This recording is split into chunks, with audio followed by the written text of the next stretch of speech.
Et on aurait pu intituler cette conférence « Jérusalem versus Athènes ». On sait que Jérusalem, c'est la tradition, versus Athènes, la philosophie. La philosophie ne fait que se remettre en question, veut apporter à l'homme le bien-être, hein, c'est ça le but. On a eu des tas de philosophes à travers les siècles qui ont été de pair avec les physiciens, puisqu'on voit que depuis Galilée, les deux qui se sont opposés à des systèmes de pensée, on va parler de Machiavel et de Galilée, mais avant, on sait que les deux précurseurs qui va être le plus fort socle de la philosophie, c'est Aristote et Platon.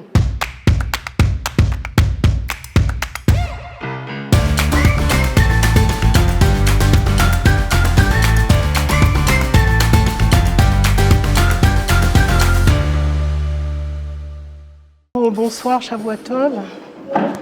Alors, j'imagine que vous avez entendu la bonne nouvelle. Tout le monde était affairé aujourd'hui pour savoir si vraiment ces otages allaient commencer à être sortis. Alors, pourquoi je mentionne cet événement? Parce que c'est quelque chose qui nous préoccupe depuis très longtemps et quelque part qui nous pompe notre énergie parce que ce n'est pas l'ordre des choses. Ce sont des choses dont on n'avait jamais entendu parler depuis la Shoah. Et quand Sarah Ochrana, je l'ai rencontrée devant l'école, elle m'a dit « Mme Amram, vous ne voulez pas faire conférence ?» Alors je dis « mais c'est quel thème ?» J'avais pas vraiment une idée, mais ce qui me préoccupait en fait, c'est de quoi je vais vous parler ce soir. Donc d'abord je vais signaler mes maîtres à penser. D'abord, c'est le Rav Shimshon Raphaël Hirsch. Je ne sais pas, est-ce que vous avez entendu parler de Rav Shimshon Raphaël Hirsch? Quelqu'un peut me dire? Bon, on lui doit d'avoir sauvé le judaïsme européen. Si on est là tous aujourd'hui, on a une dette envers Rav Shimshon Raphaël Hirsch. Ses connaissances étaient encyclopédiques, sa vie était organisée, il a été rabbin en Allemagne, à l'époque de la Haskalah. Est-ce que vous avez entendu parler de la Haskalah? C'est ce qu'on appelle le judaïsme libéral aujourd'hui. Tout a commencé avec la Haskalah, c'est-à-dire le fait d'être maskil, c'est-à-dire de rendre l'étude de la Torah scientifique, puisque les rabbins qui ont pris position à cette époque voulaient que la Torah devienne scientifique et ne soit pas uniquement basée sur la Emouna. Donc Rav Shimshon Raphaël Hirsch a pris la défense du judaïsme. Il avait un savoir, comme je vous ai dit, encyclopédique. Sa vie tournait autour de l'étude de la philosophie, l'étude de la Torah et sa vie en tant que rabbin. Il faut savoir qu'en Allemagne, les petites communautés résistaient à la Haskalah parce que ça se situait dans les grands centres urbains et beaucoup de rabbins se sont installés en Amérique au milieu du XIXe siècle. Et il faut savoir qu'ils avaient une très grande école d'études bibliques. Quand on dit études bibliques, c'est l'étude très prononcée, très pointilleuse du langage. Or, nous avons ici un grand maître du langage, qui est le Rav Shimshon Raphaël Hirsch. Il fait ce que Rashi fait, en fait. Il va ergoter, c'est souvent un mot très péjoratif dans le monde intellectuel, mais c'est ce qui nous permet aujourd'hui de maintenir notre propre judaïsme. Donc il a trouvé énormément des farouches opposants. Il faut savoir que ça a créé aussi des déflagrations dans le monde, puisqu'on va voir aux États-Unis, moi j'ai travaillé personnellement sur les sermons pendant la guerre civile, qui ont opposé les rabbins libéraux aux rabbins traditionnalistes. Juste pour un peu pimenter ça, moi j'ai travaillé, parce que vous savez, il y a une traduction de sermon aux États-Unis, ce qu'a fait Moshe Rabbeinu le premier, c'est-à-dire de s'adresser au peuple. Donc il y a une tradition, il y a même un prix qui est donné chaque année et qui a souvent récompensé des rabbins. Donc à cette époque, eh bien, il va y avoir comme ça des guerres entre les communautés, aggravées par un fait politique, c'est le Nord et le Sud, le Nord qui est industriel, le Sud qui est agricole. Et bien sûr, on ne pouvait pas se passer de l'aide des Noirs, qui avait été amenée, la traite des Noirs. tout le monde a entendu parler au moins dans vos études anglaises. Et donc, à un moment donné, on va faire appel à un rabbin qui est orthodoxe, le Rav Rafal. Et vous savez que les sessions au congrès, elles commencent soit par des prières, soit avec des sermons. On va lui demander de faire un serment et il va mentionner l'histoire de Yona, parce que ça va être une tragédie entre le nord et le sud. Et bien sûr, il va y avoir, finalement, la guerre va éclater et les Juifs vont prendre part au combat. Le nord qui est industriel, le sud qui est agricole, qui est plus conservateur, comme l'est un petit peu maintenant, hein, quand vous entendez un peu parler si vous voulez, des démocrates et des républicains. Vous savez que les républicains, pour beaucoup, c'est des gens de la terre, et des gens ouvriers. Et à cette époque, donc, le Rav Rafal va prendre position pas pour l'esclavage, parce que c'est ça qu'on lui a reproché, d'avoir pris pour l'esclavage, c'est-à-dire utiliser les Noirs pour l'agriculture et pas les affranchir. Non, pas du tout. C'est qu'il est resté très fidèle à un Rambam qui dit qu'on ne prend pas, on ne s'oppose pas au régime, on ne fait pas de révolution dans les pays qui nous accueillent. Donc, pour un principe, on va voir que la communauté orthodoxe va rester fidèle à l'écriture. Et on va voir combien c'est important de rester fidèle à l'écriture. Voilà, juste entre parenthèses.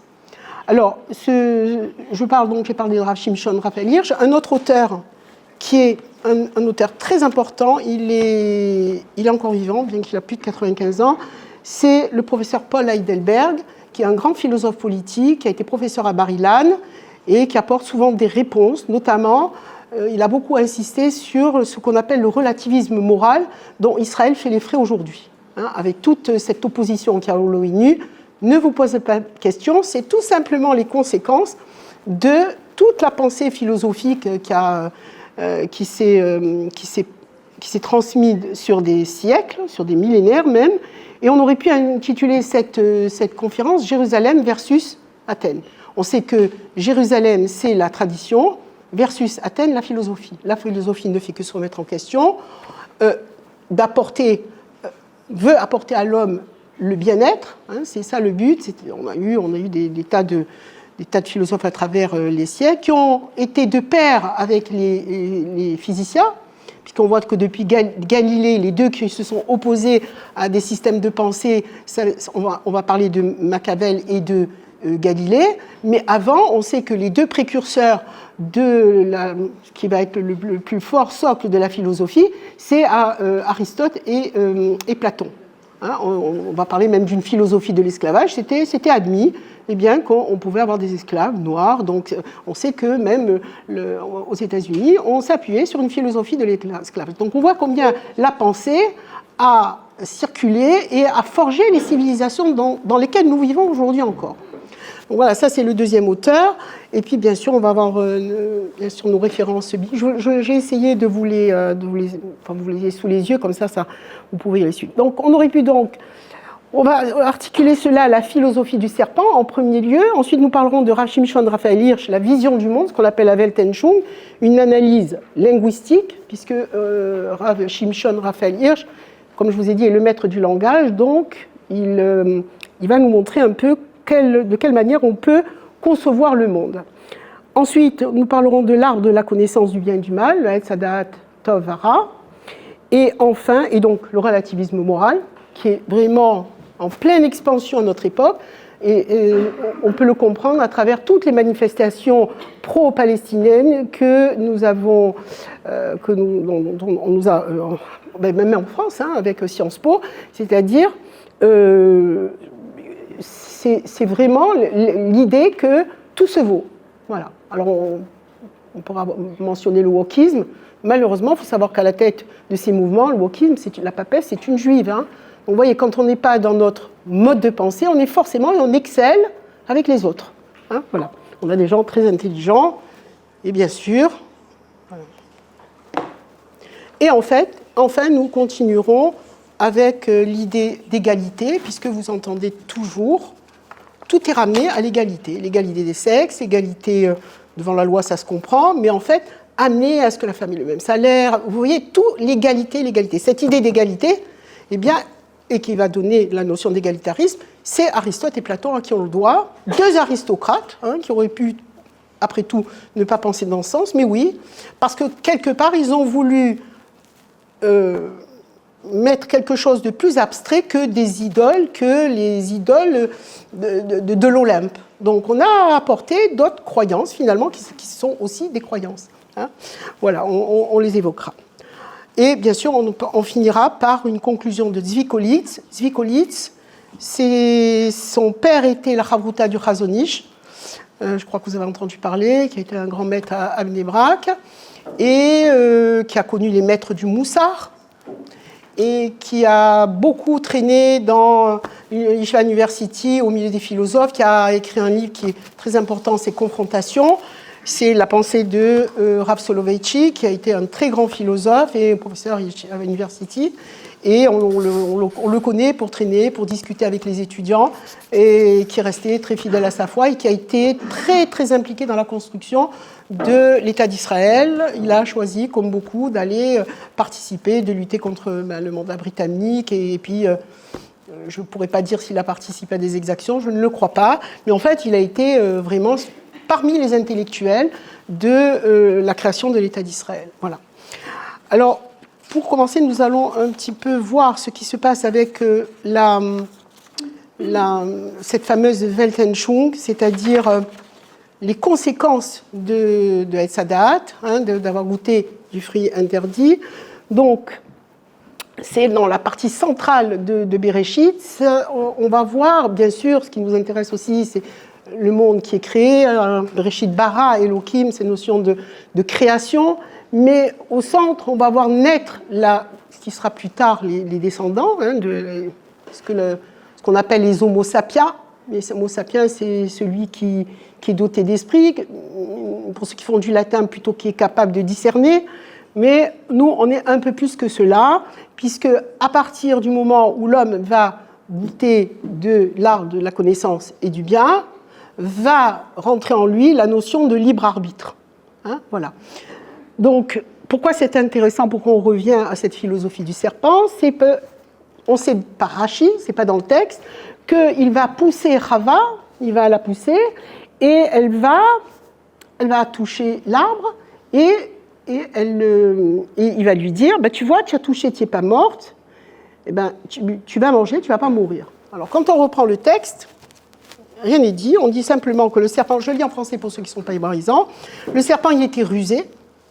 C'était un être un peu plus élevé que l'animal, ce n'était pas l'homme, mais c'était un être plus élevé, qui était capable de communiquer avec l'homme. Et il dit, est-il vrai que Hachem a dit que vous ne mangerez rien de tous les arbres du jardin? Et la femme répondit au serpent, les fruits des arbres du jardin, nous pouvons en manger, mais quant aux fruits de l'arbre qui est au milieu du jardin, vous n'en mangerez pas, vous n'y toucherez pas sous peine de mourir. Voilà ce qu'elle dit. Et le serpent dit à la femme, non, vous ne mourrez pas. Très assuré, il a ses dieux à lui. Les Adam et Chava sont instruits par Hachem, c'est leur maître à penser. Lui, il a ses instincts à lui, et ces instincts où il ne connaît pas, il n'a pas la notion de ce que peut être le libre arbitre et le choix, la liberté de choix, tout simplement.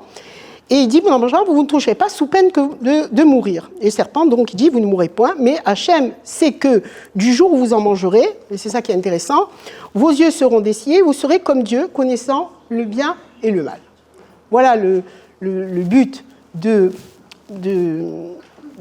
cette consommation, et qui est lié déjà à l'interdiction de Hachem, qui dit de tout ce que je vous ai donné, vous pouvez consommer, sauf l'arbre, mais il le mentionne d'ailleurs, il dit c'est pas l'arbre de la connaissance tout court, mais du bien et du mal, la notion du bien et du mal. Et tout Rambam, il dit le rôle des parents, ça se résumerait, si on devait résumer, et on le verra un peu plus tard, à enseigner à nos enfants qu'est-ce que c'est le bien et le mal. Tout le problème depuis la consommation du fruit interdit, c'est que tout est confus. Souvent, tout est confus. On n'a plus l'esprit tranquille, on n'a plus nos désirs, nos actions qui sont en harmonie, tout étant parfois en tension. Voilà, c'est donc cette notion de libre arbitre qui met l'homme en tension au point même d'en arriver à des psychoses, à des névroses. Voilà, je fais pas, j'ai fait pourquoi j'ai fait. En plus, ajouter à ça la culpabilité qui a été transmise largement par le christianisme, alors que nous, on a la notion d'irréversibilité du temps, où avec la teshuva, tout est fini. Voilà, on peut recommencer, on peut être des êtres nouveaux. Voilà un petit peu pour comparer avec ces deux religions, et surtout dans laquelle, il faut savoir, il ne faut pas oublier qu'on vit dans un pays catholique. L'Amérique, si vous voyez qu'il y a un judaïsme qui n'est pas le même, le judaïsme américain n'est pas le judaïsme français, en grande partie, c'est parce que nous vivons dans un pays où la France est la petite fille de l'Église. Hein, ça, il ne faut pas l'oublier. Et donc, c'est un pays catholique, contrairement aux États-Unis, je ne parlerai pas dans les sectes qui vivent aux États-Unis, où, comme Trump, ils attendent le Mashiach, parce qu'ils savent que le leur, il va revenir. Donc, vous voyez, nos vies sont, depuis des siècles, très, très, très chevillées. Donc, mais quand même, il ne faut pas perdre de vue qu'on est dans ce pays-là où la culpabilité est quelque chose de très fort dans le christianisme. Et comme disait Stefan Zweig, la chance qu'on avait d'être juif, c'est, contrairement aux nations, c'est que Freud, quelque part, a libéré les pulsions mauvaises que l'homme entretient justement liées à cette notion de culpabilité. Ça, c'est juste entre parenthèses. Donc, qu'est-ce qu'il fait le serpent? Donc, il la pousse. Et je voudrais citer une citation du Rambam qui dit que la majorité des mitzvot sont des conseils donnés de loin pour fixer les idées et redresser toutes les actions.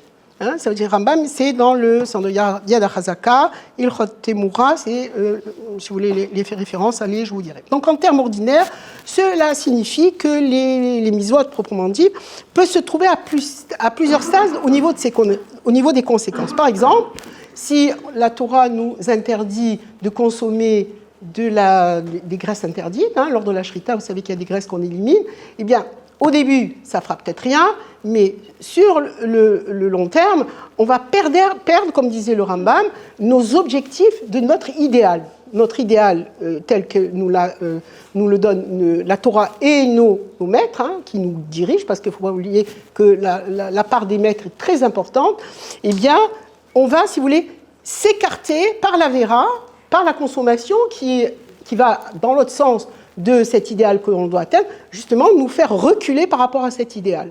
Voilà ce que nous fait comprendre ici le Rambam. Donc il dit, mais il est clair qu'il ne faut pas s'attendre à des résultats instantanés. La vera, on ne va pas voir tout de suite le résultat.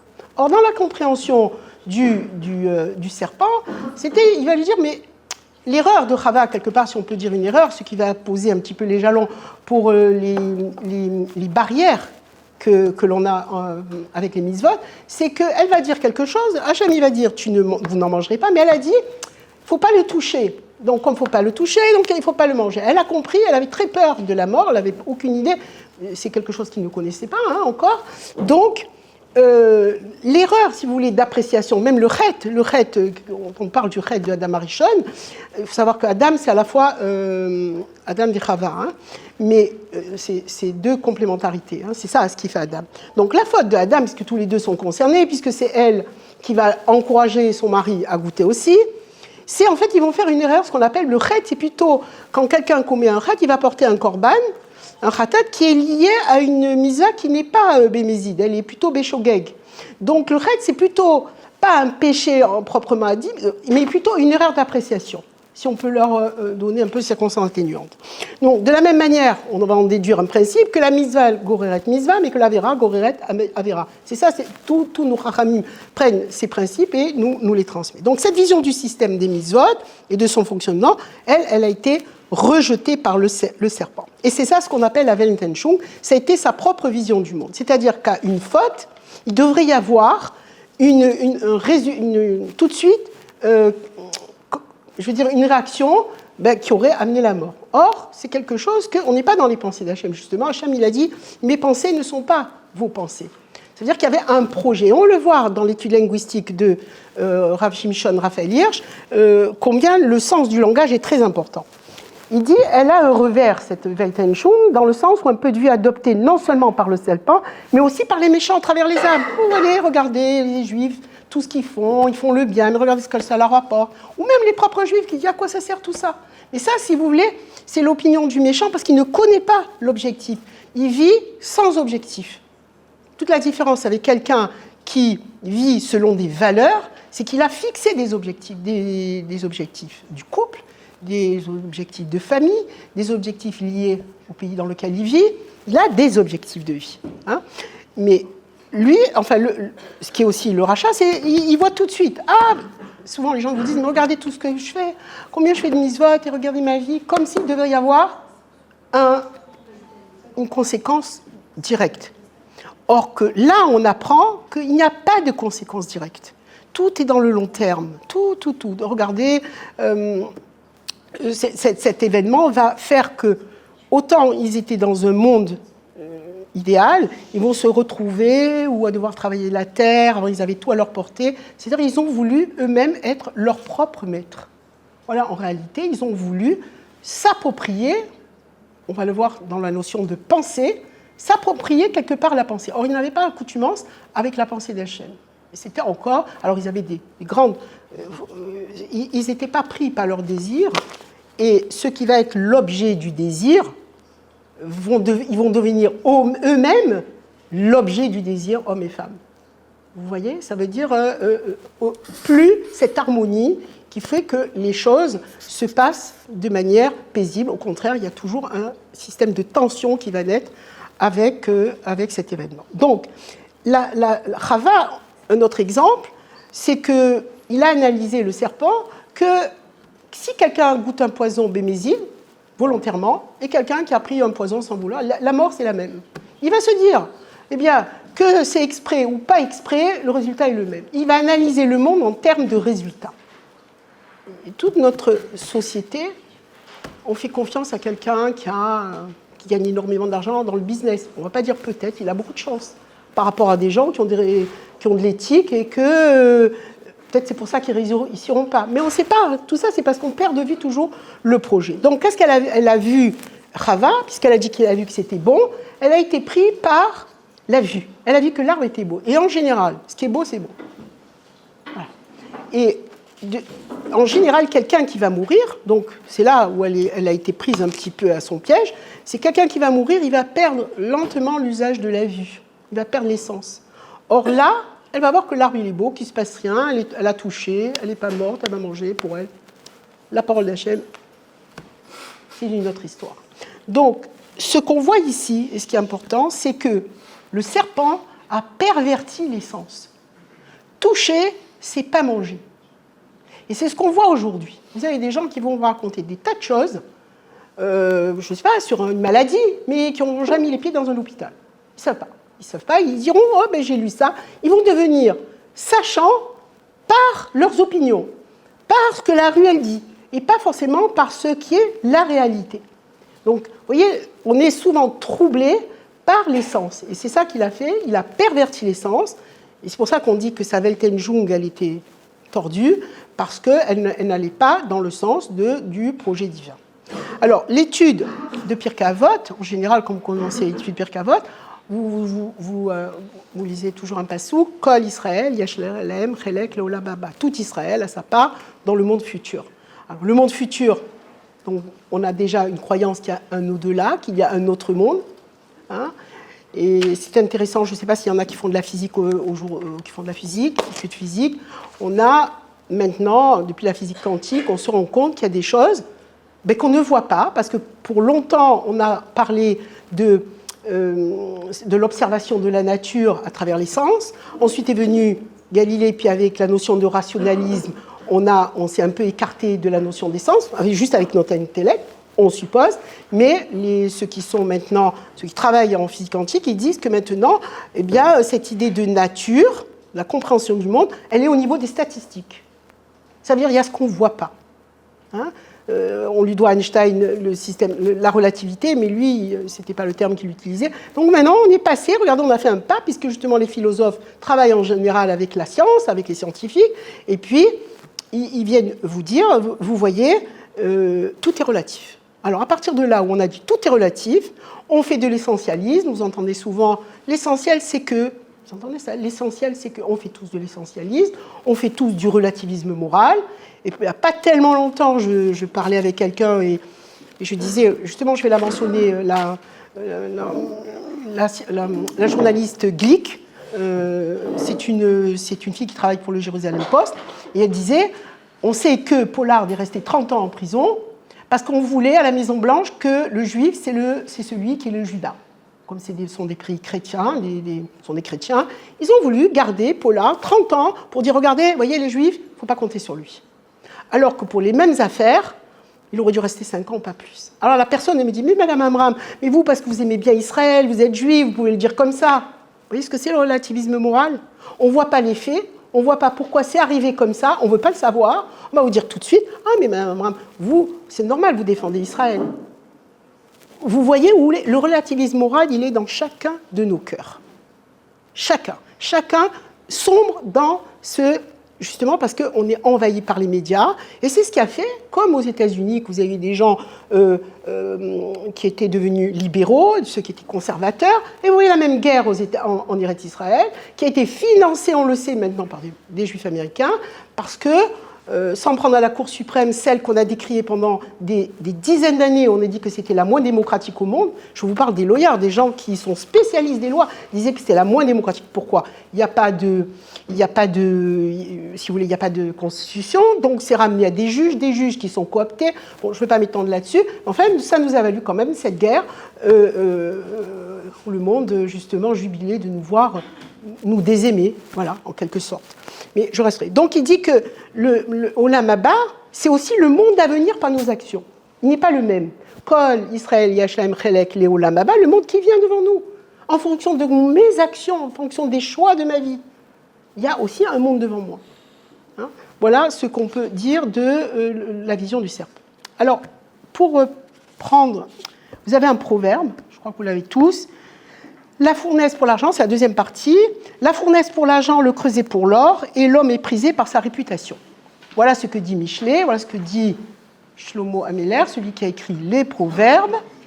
Eh bien, c'est parce que, vous savez ce que c'est le creuset aux États-Unis, c'est on a mis les populations, on a fait un melting pot, et voilà, on en a tiré une société. Mais la fournaise pour l'argent, pourquoi ? Parce qu'il faut chauffer les matériaux pour obtenir l'argent, le creuset pour tirer l'or. Eh bien, il dit pour l'homme, c'est sa réputation qui va me dire qui il est en réalité. Pourquoi ? Il dit comme ça, je reprends ces mots, la vision personnelle qu'a l'homme de tous les aspects, de toutes les relations et de tous les développements de la nature et de la vie humaine, est l'échelle selon laquelle il voit toutes choses, en fonction de comment il a grandi, en fonction de ses connaissances. C'est comme ça qu'il voit le monde. Mais ça s'arrête au stade. Le problème, c'est que ça ne s'arrête pas, comme on le verra, au stade de l'individu. C'est aussi au stade d'une nation. Qu'est-ce qui fait qu'on a à peu près les mêmes points de vue ? À part quand, pour des questions de religion, les gens s'opposent bien souvent. Je veux parler dans des pays comme la Hongrie, qu'on parle en ce moment, on dit l'extrême droite. Non, c'est des gens aussi qui n'ont pas envie de dire à des enfants de 5 ans, choisis si tu veux être un garçon ou une fille. Ils n'ont pas envie de ça. Hein ? Et je me rappelle, Rav Sadine, il a été invité une fois, et tout le monde lui tombait dessus parce qu'il a dit, mais un pays est en droit de savoir qu'est-ce qu'il veut pour sa société. Quel choix il veut faire pour sa société. Ce qu'il y a amené Trump au pouvoir, c'est quoi ? C'est que voilà, il y avait des livres qui sortaient, ils sont allés beaucoup plus loin que nous, et ce fameux wokisme qui nous a fait, enfin, où Israël a été vraiment au milieu. Donc on est vraiment comme un panier à salade en train d'être secoué, et toute notre force est de tenir. Alors, cette vision, il dit comme ça, il dit c'est la véritable, elle contrôle ses actions et ses expressions verbales, cette vision est véritable essence de l'individu. C'est ça l'individu. Il dit, nous ne serons jamais capables de comprendre entièrement un individu et le juger à partir de ce qu'il montre de lui, comment il s'habille, comment il agit, comment il se nourrit, comment il gagne sa vie et comment il apprécie les fruits de son labeur. Même si nous connaissons sa vie depuis sa naissance jusqu'à sa mort, eh bien, ses pensées personnelles, son monde intérieur, restent inconnus à notre investigation. Sans connaître son regard sur la vie, la vraie personne reste inconnue de nous en dépit de l'idée que l'on se fait d'elle. Donc on va rencontrer la même difficulté. Cette difficulté, c'est en essayant de comprendre comment une société elle fonctionne, comment une nation elle fonctionne. Eh bien, c'est ce qu'on appelle sa vision du monde, cette Weltanschauung, et comment ces nations conçoivent la vie que nous serons en mesure de nous former un jugement de leur caractère fondamental, comme elles fonctionnent, et d'interpréter leur attitude et ce qu'elles ont à cœur.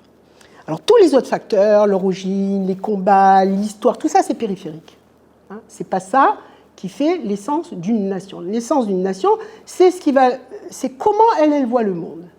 Alors, c'est pour ça que c'est très important de savoir dans quel pays on vit. Parce que vous voyez les Juifs qui vivent dans le Kerala, qui sont installés, Kerala c'est en Inde, eh bien on va voir que quand ils vont poser la question au Radbaz, parce qu'ils ont voulu convertir les esclaves, et ils ont dit, mais qu'est-ce qu'on doit faire? Alors, ils ont posé la question au rat de base. Et le rat de base, il a répondu, il a dit, non, c'est juste, vous n'avez pas besoin de leur enseigner, puisqu'ils vivent chez vous. Mais vous faites le mikvé. Donc, rien n'est dit ensuite. Eh bien, la question va être reposée de nouveau à celui qui va remplacer le rat de base. On se dit quoi? Ils ont répondu, il a répondu, mais ils n'ont pas fait ce que le rat de base a dit. C'est-à-dire lâcher là, là, reste au niveau de lâcher là. Vous savez, parce que c'est des commerçants qui voyagent, donc ils sont allés jusqu'en Égypte voir le rat de base, ils ont posé la question, et on va voir que le fait qu'ils vont reposer, c'est qu'ils n'ont pas intégré la halakha.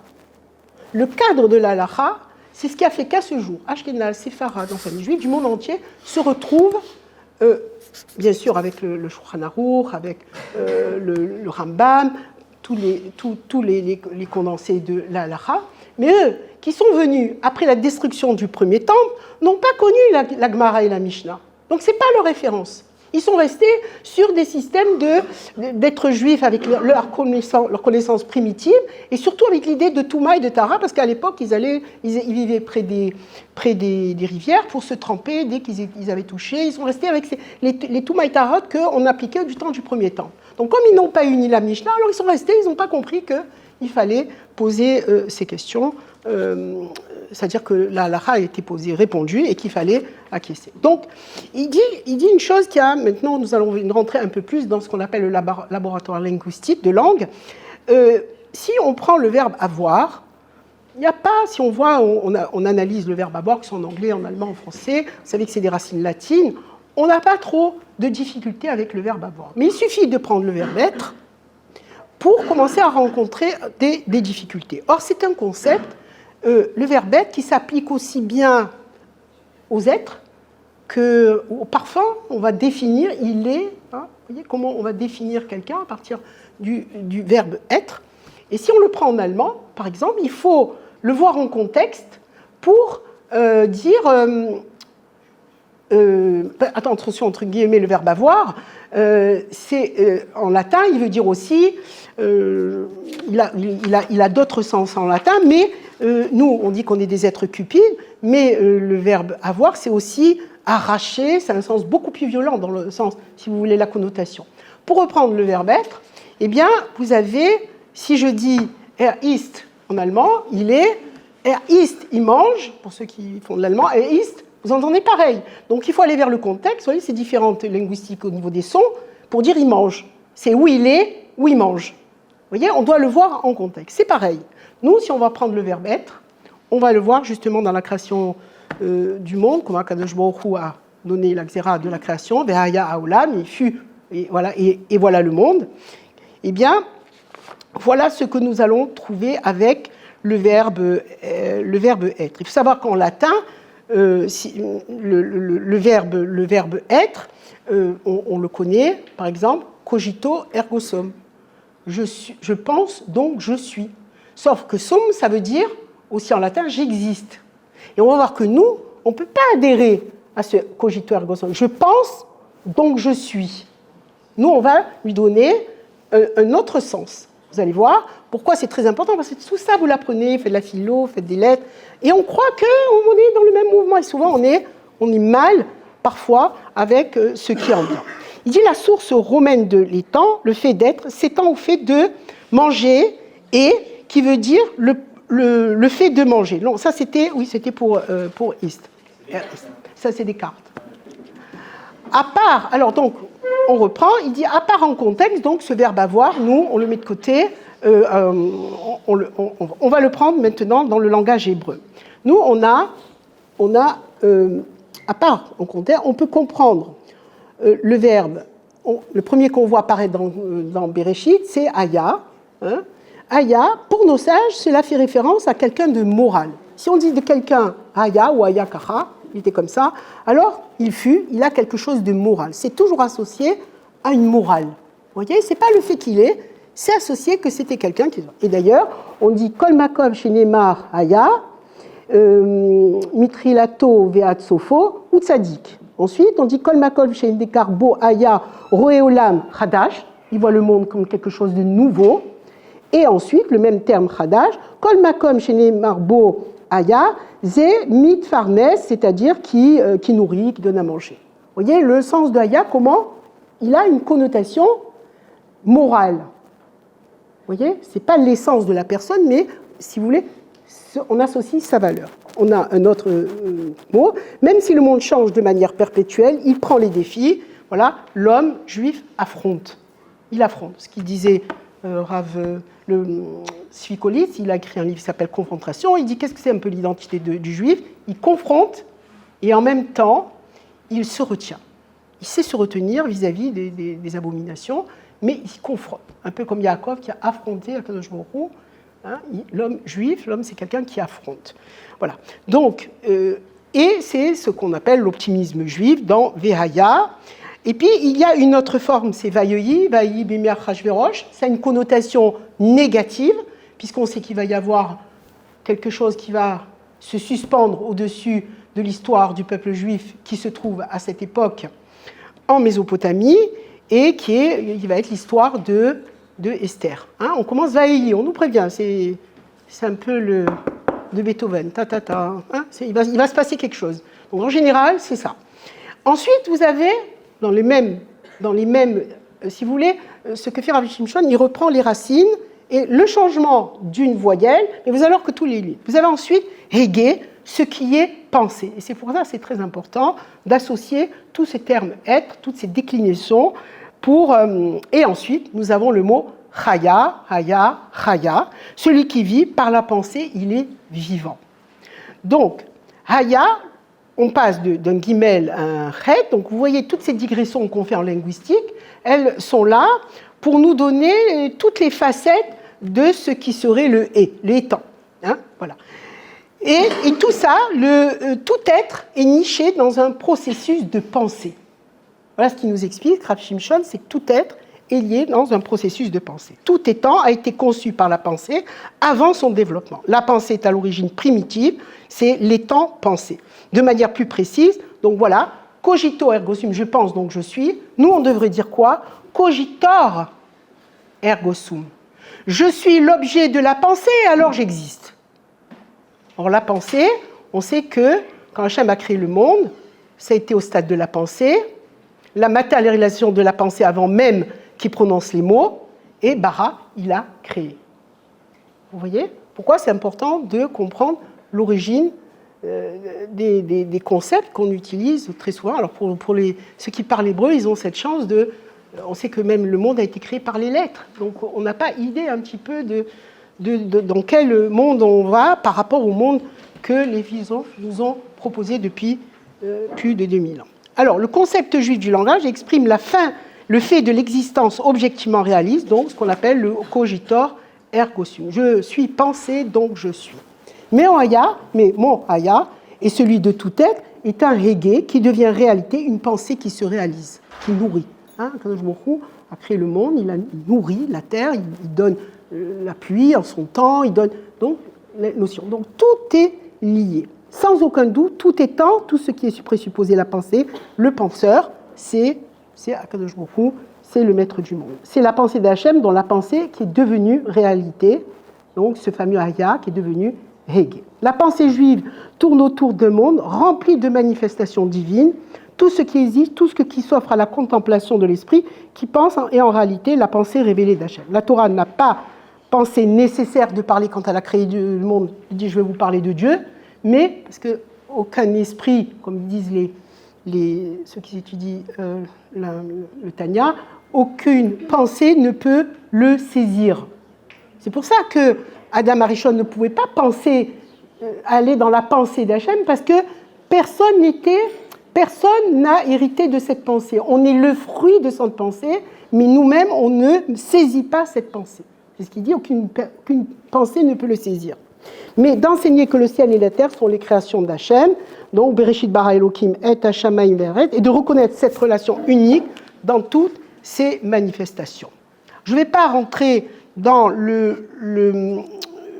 oui, en fait, je ne voulais pas trop rentrer dans le concept de bara, qui, je n'ai pas de tableau, mais en fait, peut se décliner dans parar, qui fleurit, para, avec Aleph, Péré Adam, c'est Père-Adam, c'était Ishmaël, hein, c'est-à-dire l'ensauvagement, et le fait qu'il y a comme quelque chose, une libération de l'énergie, une libération en même temps des désirs, au lieu d'être ce que Freud aurait appelé des refoulements. Vous voyez, des pensées refoulées, des actes refoulés. Voilà, c'est cette libération voilà. Mais le concept justement, à partir de là, du contexte de Yesh Miaïn, de la création ex nihilo. La création, donc, avant que le monde devienne une réalité, il existait matériellement dans la pensée d'Hachem, et c'est cela bara. Alors, la racine intellectuelle de l'étant, de tout être, c'est le hege, c'est-à-dire la conceptualisation de ce qu'on avait dit Haya. L'acte délibéré de la matérialisation de la pensée divine, Vayehi, l'univers qui devient une réalité, Haya, ex nihilo, bara. Or, à ce ex nihilo, nous, on est très attachés à cette notion de ex nihilo, contrairement aux philosophes, parce qu'on va parler d'eux, qui, justement, ça les dérange. Parce que si j'admets quelque chose, je ne suis plus maître de rien. Ça veut dire qu'on va arriver à la déification de l'esprit. C'est ça le refus de l'ex nihilo. Et c'est ça qu'ils vont s'atteler à faire, les philosophes, les scientifiques, jusque maintenant. On veut comprendre le monde, oui, on veut l'analyser, mais comment ? Avec nos sens, de manière rationnelle, et on se rend compte qu'il y a maintenant peut-être une autre voie de voir le monde. D'ailleurs, la Kabbalah, elle dit que la lumière, c'est une pensée. Pour les kabbalistes, elle analyse la lumière, ce qui c'est de parler des photons, elle dit c'est une pensée. Alors, on va trouver des mots, mais entre ce qui est perceptible. Alors, on a voulu avoir des objectifs très, très puissants pour aller voir dans les micro-particules, mais il y a quelque chose qui se situe au niveau des matières que l'on arrive à percevoir, ce que l'on ne voit pas en fait. D'accord ? Et c'est l'impression fondamentale de l'histoire de la création. Vayomer Elohim Hashem Or, Vayé Or. Comme il a dit qu'il est la lumière, il y a la lumière. Ce n'est pas juste une pensée divine qui devient lumière, mais le mot prononcé par Hachem qui va devenir la pensée. La survie du monde est dépendante, c'est ça que l'homme n'accepte pas, c'est que la survie du monde dépend de d'Akadosh Baruch Hu. Ça, il voudrait ne pas en parler. D'ailleurs, vous avez des très grands philosophes juifs qui, quand on a parlé de Dieu dans notamment Lévinas, disaient on ne vient pas parler de Dieu. C'est pas possible. Dès qu'on parle de Dieu, alors c'est fini. On arrête les recherches, on arrête de faire marcher notre intellect, la pensée, notre intellect. Vous voyez ? Donc les philosophes, il ne fallait pas leur parler. C'est quelque chose qu'on ne pouvait pas. On ne pouvait pas partager avec eux parce que nous avons justement cette conviction de ce qu'on a un ex nihilo. Appliqué à la création du monde, la terre Vaïchulo contient 3 images, puisqu'on dit Vaïchulo Hashem à la fin de la création, et nous, on est, en faisant le Kiddush Vaïchulo Hashamaim, on est les associés de la création du monde. À un moment, les cieux et la terre n'existaient pas, voilà ce qu'on valide. Avant le fait qu'ils existent, ils existaient en tant qu'objectif, comme une pensée qui devait se réaliser dans l'esprit de celui qui pensait et qui planifiait. Hein, c'est très important. Celui qui pensait et planifiait a mené les cieux et la terre avec une intention délibérée d'atteindre leur objectif. Donc, Hachem a donné le pouvoir à l'homme sur la nature. Il lui a dit, vous allez la travailler, vous allez être les maîtres sur la nature. Ça, il a délégué l'homme. Et celui qui mentionne Vaïchulo à l'entrée du Shabbat, donc, il est lui-même un collaborateur de cette réalisation du maître. Donc, le summum de la création, pas la parole, Hachem bénit, donc qu'est-ce qu'il va y avoir ? L'ordre est donné aux éléments de se reproduire, et il va aussi demander à l'homme, Perou Revu, qui est la notion d'épanouissement. Voilà ce qu'on peut dire sur le projet divin, qui continue bien sûr avec la naissance d'un troisième élément, donc Adam et Chava, qui va donner, donc ils vont avoir des enfants. Et le projet divin, quand on le voit dans l'ordre de la création à travers le vocabulaire, finit par justement la notion de Bayit, qui abrite l'homme et la femme et la famille. Et c'est pour ça que l'idée de transmission, c'est très important chez nous, parce qu'elle nous permet surtout de garder ce lien avec la tradition et avec tous ces concepts qui nous ont construits et qui continuent à nous construire. D'ailleurs, c'est quelque chose de très important qu'on a eu la chance de voir se développer depuis après la guerre, bien qu'on ait perdu des maîtres. C'est surtout ces grands centres d'études qui se sont développés, cette notion de lernen, qui est quelque chose de très... C'est pas seulement le learning, c'est pas juste apprendre, c'est quelque chose justement, puisqu'on sait que nous, on parle à Hachem par la tfila, par le canal de la tfila, les louanges qu'on lui adresse, et lui, il nous parle à travers l'étude, puisque on est les récipients de cette Torah qu'il nous a donnée, qui nous permet d'entretenir cette tradition longue de millénaires. Et c'est juste avec cette notion d'étude qu'on peut continuer à entretenir cette connaissance pour ne pas se faire absorber. Et c'est pour ça que ceux qui ont quitté l'étude, souvent se sont fait absorber par les idées ambiantes. Elles sont intéressantes. Bien sûr, l'humanisme, c'est quelque chose qui a aussi donné le communisme. Et bien souvent, les penseurs, les philosophes, donc le maître à penser de Hitler, malheureusement, c'est largement inspiré de Spinoza et des idées des Lumières pour arriver à Auschwitz. C'est-à-dire que si autant, et je le donnerai en conclusion, si autant les philosophes ont eu à cœur de la compréhension du monde pour apporter le bien-être à l'homme, on est quand même arrivé par l'intellect, en mettant de côté toute idée de moralité, surtout depuis Machiavel, avec la politique, on est quand même arrivé à Auschwitz. Ça, c'est une chose qu'on n'aurait jamais pensé arriver au XXe siècle, à la perfection de l'homme avec la technologie. Savoir que la science, c'est rien d'autre que la technologie au service de l'homme. Donc le savoir est uniquement pour servir les besoins et les désirs de l'homme. Le but n'est pas de raffiner. Autant dans le monde juif, vous avez la notion du moussar. Le moussar, vous savez ce que c'est ? C'est au XIXe siècle, les rabbins se sont rendus compte que les gens étudiaient mais perdaient des valeurs. Donc ils se sont attelés à étudier le moussar. Et ça a donné les grands centres avec, donc on a maintenant les héritiers, des études, quand vous étudiez Rav Dessler, et Svikolitz, justement, quand il parle du moussar, il dit c'est de la profondeur, de la chaleur et de la grâce. Voilà ce que disent les gens qui s'attelaient. D'ailleurs, vous savez, dans les vieux centres juifs, les shtetl, quand on voit y passer un rave, il marchait lentement, il parlait lentement. Il n'y avait pas cette excitation dont on subit maintenant les affres à notre époque. Même les gens qui veulent s'adonner à la Torah, ils sont obligés de faire souvent un arrêt dans le temps pour dire « Ah, qu'est-ce que je fais ?» Ils avaient des petits kuntras, des poches, ils mettaient des petits carnets, voilà.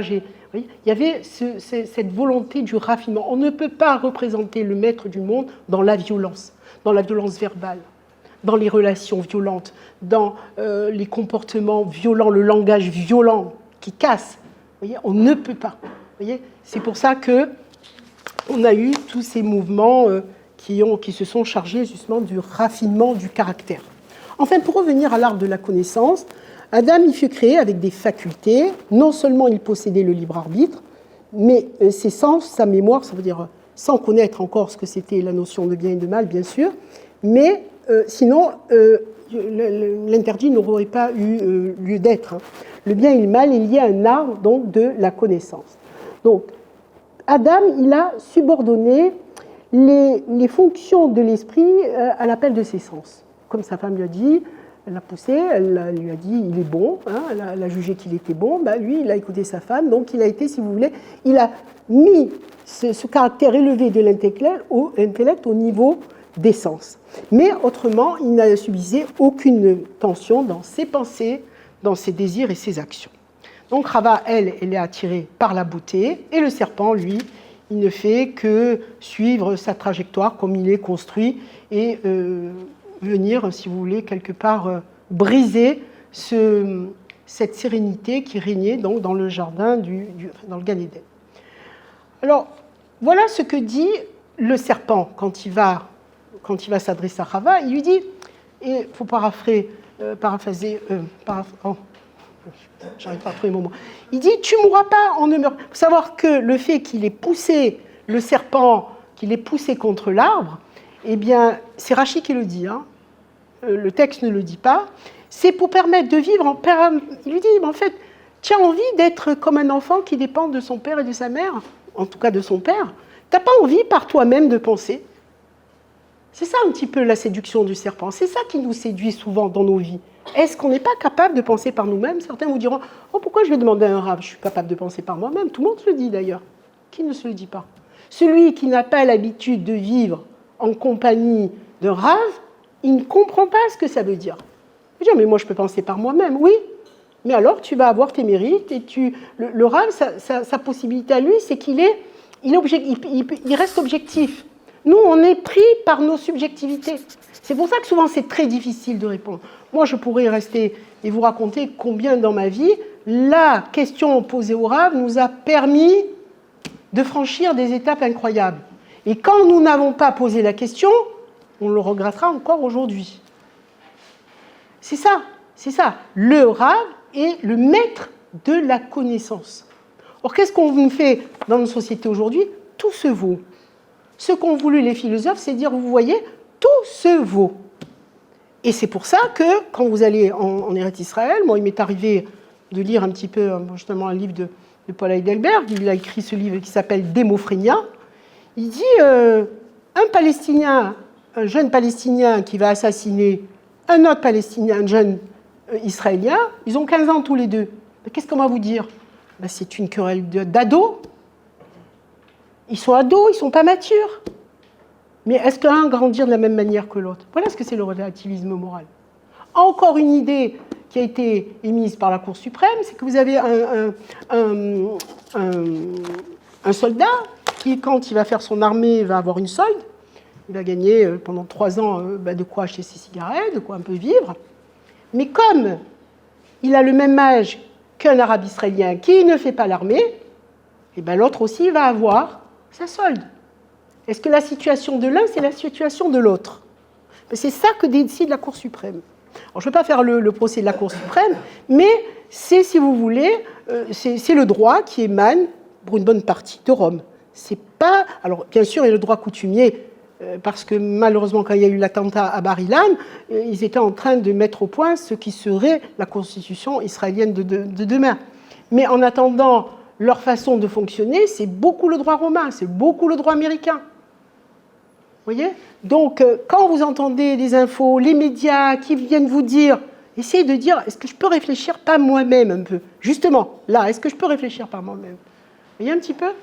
Voilà ce à quoi on est. Alors, l'ironie, c'est que quand Adam, il était à l'image de Dieu, il a voulu être un petit peu le décideur de sa vie, il va devenir à la fois divin, mais aussi bestial. Puisqu'on va voir tout de suite l'histoire derrière de Caïn, qui va tuer son frère. Est-ce que je suis est-ce que moi je dois surveiller mon frère? Vous voyez? On va rentrer vers une suite qui va nous amener à, bien sûr, à Noir. Ensuite, la dégradation qui va continuer.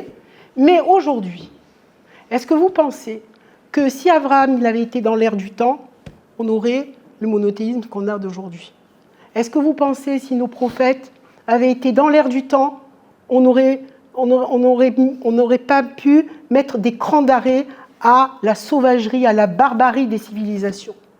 C'est parce qu'on a refusé d'aller dans l'ère du temps que nous sommes aujourd'hui ce que nous sommes. C'est il y a encore des valeurs. Alors, on ne peut pas dire qu'il y a des valeurs. Il y a des valeurs dans les nations, on ne veut pas le dire. Mais on ne peut pas le réfuter. On a heureusement des valeurs communes. D'ailleurs, s'il y avait plus de mal que de bien, le monde n'existerait plus.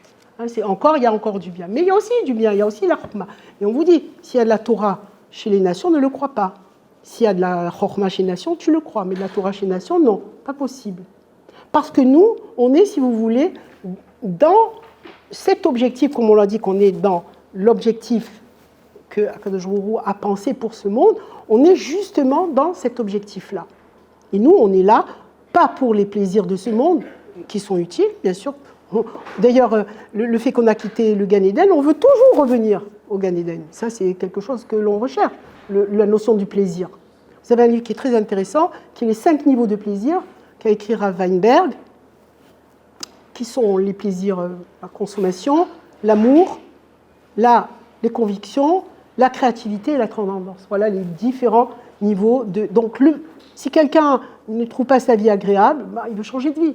Donc, le plaisir, c'est quelque chose qui nous guide aussi. On n'est pas là pour souffrir, mais on est là aussi pour être les jardiniers de ce jardin-là, dans lequel on avait mis cette notion du bien et du mal, et de continuer à rester, si vous voulez, selon notre tradition, et garder justement cette notion de ce qui est bien et du mal, tout en se disant qu'il y a un objectif et dont nous-mêmes, on est au centre de cet objectif. Donc voilà, c'était ce que je voulais dire au niveau de... Pour juste ajouter un mot sur le relativisme moral parmi les hommes et les nations, est analogue aux relations parmi les différentes espèces animales. Ça veut dire, si à partir du moment où une nation en vaut une autre, on est un petit peu comme l'appréciation. De la même manière qu'on n'est pas étonné qu'un un loup puisse dévorer un agneau, on ne va pas être étonné qu'un État puisse dévorer un autre État. Et c'est ça, sur quoi on assiste ces derniers mois depuis la guerre en Ukraine, c'est qu'on se dit, est-ce que c'est possible? Oui, c'est possible parce que c'est encore qui n'a pas été encore à maturation. De la même manière qu'on dit, quand si on trouve une Névéla dans le camp d'Israël, on dit le monde est responsable. S'il y a eu un meurtre, on trouve quelqu'un qui a été assassiné, on se dit c'est le monde qui est responsable. Comment on en est arrivé là? On a une part de responsabilité. C'est pour ça que nous, être atteinte, si vous voulez, du relativisme moral, eh bien, on en est justement à niveler les valeurs. Tout est pareil. Tout se vaut. On dit, oui, tout se vaut. Les Israéliens, ils veulent leur État et les autres, ils veulent leur État. On fait fi de tout ce qui a été les contrats. Si vous lisez l'histoire d'Israël et voir comment ce pays est né, vous êtes époustouflés. Vous dites comment c'est possible. Oui, c'est possible. Et d'avoir l'ONU qui est aussi contre nous, mais à majorité, c'est-à-dire quand on dit 50% du monde est antisémite, il faut savoir que l'antisémitisme, c'est un symptôme. C'est une société qui est malade. Ils n'ont pas encore trouvé. Alors, je voulais juste finir par une conclusion que nous donne, justement, je voulais citer un peu La Fontaine, qui disait la raison du plus fort est toujours la meilleure. C'est un peu les jalons posés par Machiavel, c'est-à-dire on peut tout. Puisque être moral dans le bien, dans le mal, eh bien, c'est pareil, alors autant être le plus fort. Et on a, nous, un principe qui dit que ce n'est pas la fin qui justifie les moyens. Or, la société dans laquelle on vit, justement, elle prône ce concept que c'est la société, c'est la fin qui justifie les moyens. C'est-à-dire on veut arriver à un but, quand le but est atteint, on peut utiliser n'importe quel moyen. C'est pour ça qu'on est abasourdi par ce qu'on entend sur les ondes, et il faut rester accroché à, comme dit Rav Shimshon Raphaël Hirsch, à ce qui a été la tradition millénaire, et de rester accroché à nos maîtres, là, comme vous faites, vous écoutez des cours, vous avez des proches qui sont des connaisseurs, pour se dire quel est le da'at de la Torah. Quel est le da'at Torah, c'est-à-dire la connaissance de la Torah. Moi, quand j'ai besoin de je fais face à des choix, puisque maintenant on est tous face à des choix, quel est le choix? Et ça, celui qui peut vous l'indiquer, c'est celui qui est le maître du savoir, qui a le da'at Torah. Alors, la vision d'une société, oui, je ne veux pas trop m'étaler. Et enfin, je voudrais juste... quelqu'un parlait de la philo, d'Aristote. Oui, justement, le concept de la création ex nihilo est très étranger aux philosophes. Pourquoi? Pour trois raisons. Nous, pourquoi on n'y adhère pas, si vous voulez, au fait que la création n'est pas ex nihilo. Pourquoi l'hébreu, la langue hébraïque n'y adhère pas? C'est la nature, elle n'est pas autonome, déjà. Et les lois de la nature ne sont pas absolument indépendantes de l'esprit. Et enfin, comme les physiciens quantiques sont en train de le dire, ce qui suggère que l'homme, lequel sorte si bien est au-dessus de la nature, selon le Talmud, ce serait possible même pour l'homme d'arriver à créer. Il en a les capacités. Ça, c'est la Gemara qui le dit. Et je voulais juste citer le Malbim, qui dit que l'ordre providentiel module l'ordre naturel selon les actions de l'homme et selon les règles de récompense et de punition. Voilà comment le monde se porte à partir du moment, c'est ce qu'on appelle l'ordre providentiel pour que le monde tienne, eh bien, dépend des actions de l'homme et selon les règles de récompense et de punition, enfin ce qu'on appelle punition, mais enfin plutôt comment dire, le recadrage. C'est souvent ce qu'on appelle la punition, il faut le voir dans un sens un peu moins péjoratif, qui est souvent l'idée du recadrage. D'ailleurs, je vais citer, je crois que vous avez un texte où justement, voilà, ce qu'on voulait dire que dans le sens de l'être eh bien dans on trouve l'ontologie, j'ai mis le vocabulaire, c'est-à-dire la signification de l'être. Si on commence à analyser le sens de être, comme on l'avait vu décliner dans ces différents termes linguistiques, c'est donc cette Weltanschauung. Il faut savoir que le peuple juif a sa propre vision du monde. Eh bien, ce verbe que nous avons décliné, le verbe être, c'est si vous voulez, le judaïsme a sa propre ontologie, sa propre théologie et son propre ethos, c'est-à-dire la signification de l'être. L'être trouve sa signification. S'il veut comprendre la divinité, donc la religion, ce qu'on appelle la halacha, et l'ethos, c'est sa manière d'être, ce qui fait son identité. Donc j'ai aussi apporté l'explication de cogito ergo sum. Ergo sum, je pense donc j'existe. Nous, c'est je suis l'objet de la pensée, donc j'existe. Et voilà, si tous les peuples sont les mêmes, alors il faudrait contredire les chroniques qui dit que et y a-t-il comme ton peuple Israël une seule nation sur la terre que Dieu lui-même soit allé délivrer pour en faire son peuple et t'assurer un grand nom et redoutable en chassant les nations devant ton peuple que tu as délivré l'Égypte? Voilà la question que nous trouvons dans les chroniques. Si on était comme les nations, vous voyez, est-ce qu'il y a un peuple qui est comme le tien, Hachem? C'est ce qui fait que nous, on s'est senti, c'est pas qu'on s'est senti différent, on a une mission différente. C'est ça toute la difficulté. Et enfin, j'ai cité, on a d'autres références où on dit « Malheur à ceux qui appellent le mal bien et le bien mal, qui changent les ténèbres en lumière et la lumière en ténèbres, qui changent l'amer en doux et le doux en amer.